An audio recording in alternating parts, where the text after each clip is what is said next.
Bantuan bagi korban bencana gempa di Cianjur, Jawa Barat juga terus mengalir. Dari Jawa Tengah, Palang Merah Indonesia Kota Solo hari ini mengirim tim pelayanan kesehatan darurat dasar yang terdiri dari dokter, perawat, apoteker, koordinator asesmen, dan humas ke lokasi bencana.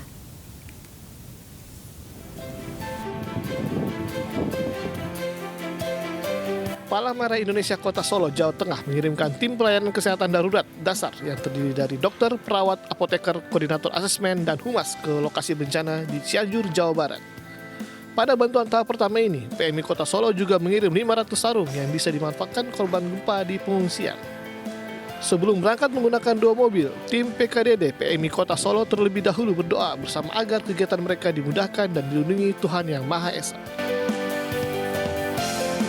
Ini tahap pertama yang kita lakukan, sehingga nanti setelah ada hasil assessment, baru nanti kita bisa dorong untuk yang berikutnya. Ini antar PMI sudah berkoordinasi, nanti kita akan bergabung dengan tim PMI Kabupaten Cianjur. PMI Solo akan bekerjasama dengan PMI Cianjur. Diharapkan dengan bantuan ini, pelayanan terkait kesehatan bagi mereka yang terdampak bencana gempa bisa maksimal dan para korban bisa segera sembuh. Dari Solo, Jawa Tengah, Septiantoro, iNews melaporkan.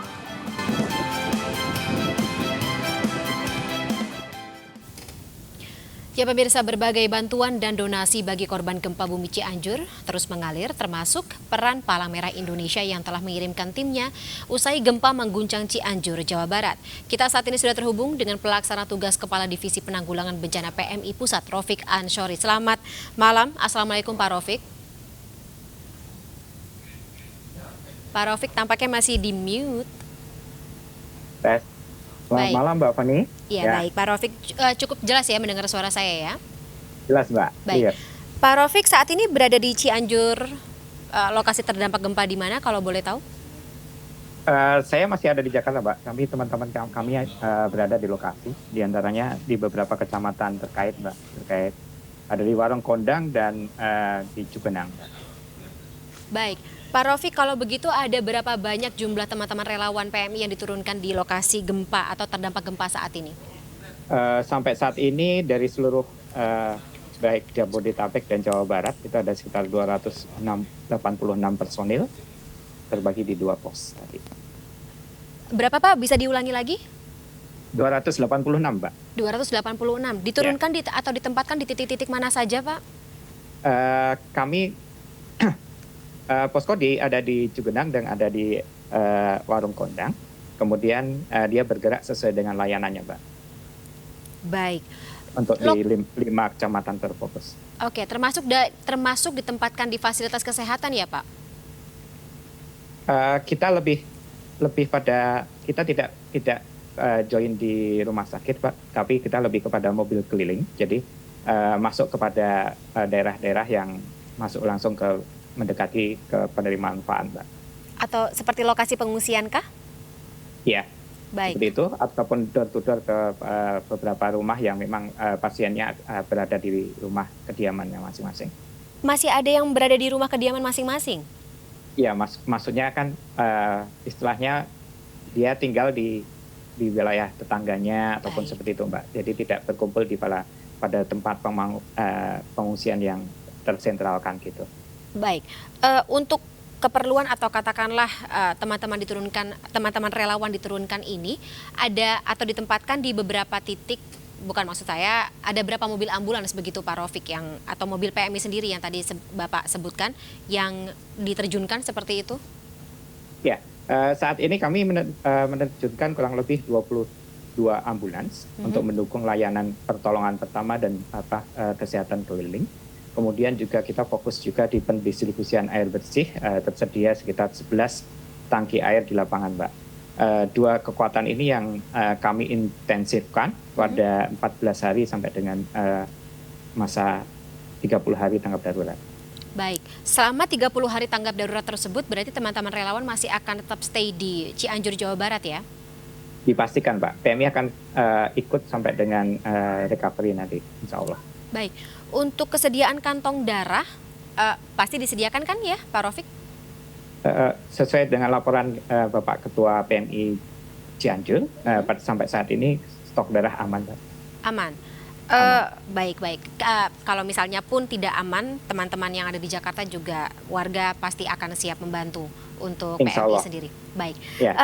Pak Rafiq, selain tadi layanan medis, kemudian juga kantong darah, apakah PMI juga ikut membantu terkait dengan penyaluran air bersih? Karena kita tahu kalau misalnya dari informasi teman-teman atau warga yang mengungsi, air bersih ini menjadi salah satu kebutuhan yang sangat krusial tapi sangat scarce atau terbatas seperti itu. Ya, sesuai informasi awal tadi, kita menggerakkan 11 tangki air, tapi memang karena kendala situasi di lapangan di mana jalur itu cukup rendah ya, cukup sempit sehingga jumlah transportasi, jumlah dalam satu hari bisa mendistribusikan tangki memang kita agak terbatas. Tetapi PMI akan mencoba sekuat mungkin untuk tetap memaksimalkan proses distribusi air. Kita menggunakan beberapa toren yang istilahnya kami tempatkan dan kami coba untuk menjamin ketersediaan toren tersebut terisi oleh air sesuai dengan jadwal distribusi yang telah kita komunikasikan kepada masyarakat. Seperti itu, Mbak.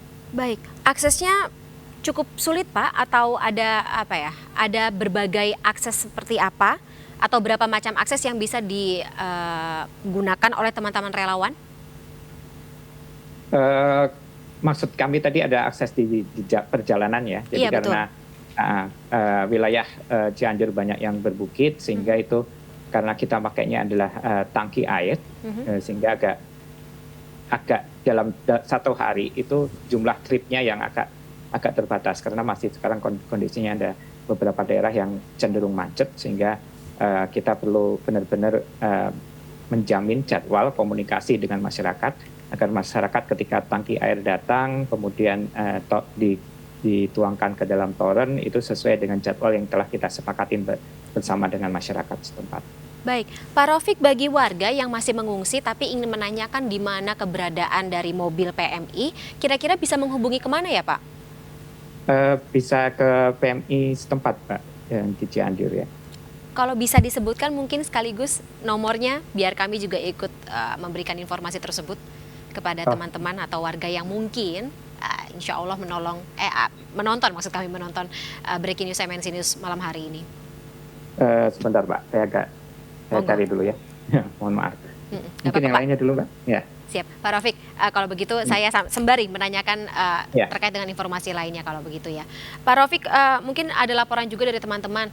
Kalau kemarin ada beberapa cerita dari relawan khususnya yang datang ke sana itu sempat mendapat semacam penghadangan orang-orang yang meminta atau ingin mengambil logistik yang mereka bawa. Apakah hal ini juga terjadi pada teman-teman relawan PMI yang diterjunkan ke tempat atau ke lokasi?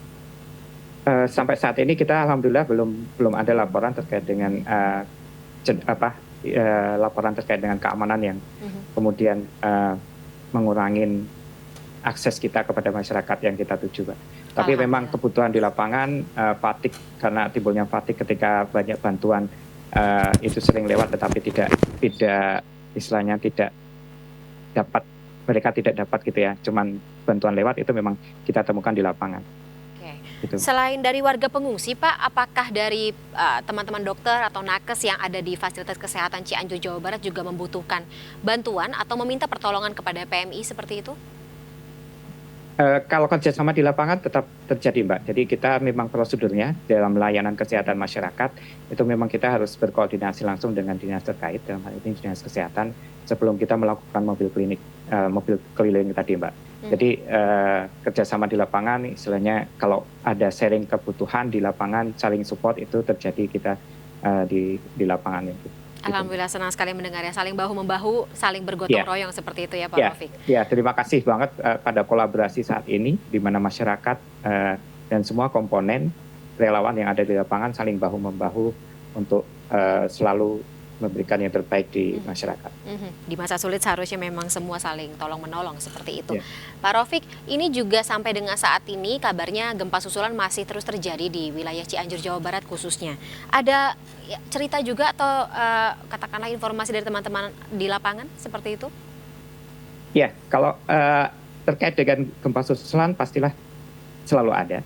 Makanya kita PMI fokus juga di tanggap darurat ini, fase tanggap darurat ini akan membantu terkait dengan hunian di masyarakat. Jadi kita akan mendistribusikan tarpaulin, Mbak, untuk membuat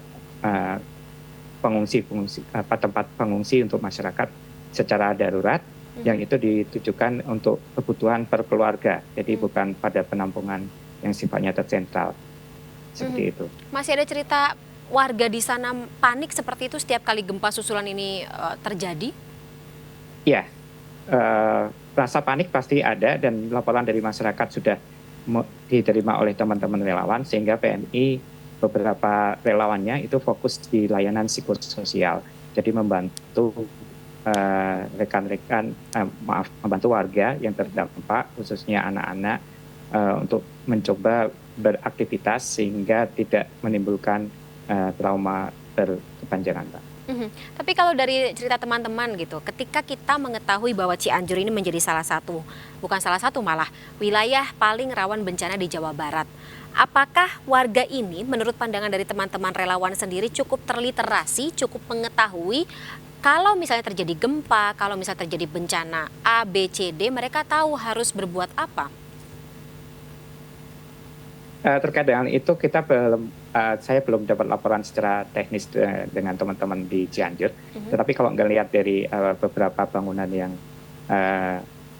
jadi fokus kita ya, jadi beberapa yang runtuh, memang literasi terkait dengan bangunan tahan gempa memang masih cukup kurang. Sehingga ke depan ini salah satu fokus kami, dalam artian hunian, ketika nanti di hunian tetap kita perlu memberikan sosialisasi kepada masyarakat terkait dengan bagaimana membangun rumah yang tahan gempa di wilayah Cianjur. Karena memang penyebab utama korban meninggal dan juga luka-luka ini akibat tertimpa reruntuhan bangunan tersebut ya Pak ya? Benar sekali, bukan karena gempanya, tetapi di mana Anda bernaung, itulah bangunannya. Baik. Semoga bisa menjadi lagi-lagi nih pertimbangan untuk pemerintah daerah setempat. Kalau untuk kedepannya berarti harus secara merata ini bangunan dibentuk yang tahan gempa seperti itu ya Pak Raufik. Pak Raufik, saya ingin gali lagi sedikit terkait dengan tadi saya kelewatan ingin menanyakan terkait dengan bantuan atau teman-teman relawan PMI yang diterjunkan ke lokasi masing-masing ini berasal dari PMI mana saja? Ya, saat ini kita dari seluruh Jawa Barat itu sudah mulai masuk, kemudian nanti akan menyusul dari beberapa di luar Jawa Barat. Kalau DKI sudah pada hari kedua sudah masuk ke wilayah. Gitu Mbak. Baik. Gitu. Ada berapa kepala lapangan atau koordinator lapangan seperti itu? Kalau di sistem kami cukup satu Mbak. Oke, satu kepala ya, satu komando. Cianjur. Ya. Baik. Jadi seluruh yang dari luar nanti akan di bawah kendali dari PMI Cianjur. Mantap. Ada nomor telepon Bapak yang tadi, apakah sudah bisa dibagi? Ya, kalau untuk posko bisa di 0821. 082. Monggo diulang Pak, maaf. 0821 2687 0696. Baik. 0821 267 mohon maaf, 0821 2687 2687 069 069 6. 0696. Baik. Ya. Ini akan kita kabarkan juga, akan kita sebarkan kepada nanti jika ada warga yang masih ingin membutuhkan bantuan atau menanyakan di mana mobil keliling dari PMI ini bisa menghubungi ke nomor tersebut, dan juga teman-teman ini nantinya akan bisa langsung menuju ke lokasi yang membutuhkan tersebut. Kalau begitu ya Pak Raufik ya? Ya, Bu. Baik. Pak Raufik, kita sudahi dulu dialog kita, dan juga terima kasih atas informasinya sebelumnya telah bergabung bersama kami di Breaking News MNC News. Salam saya untuk teman-teman relawan PMI semuanya, sehat-sehat semua yang sedang bertugas di lokasi. Semoga dilancarkan semua tugasnya. Terima kasih sekali lagi Pak Raufik atas waktunya bergabung bersama kami malam hari ini di Breaking News MNC News. Selamat malam Pak. Oke, terima kasih.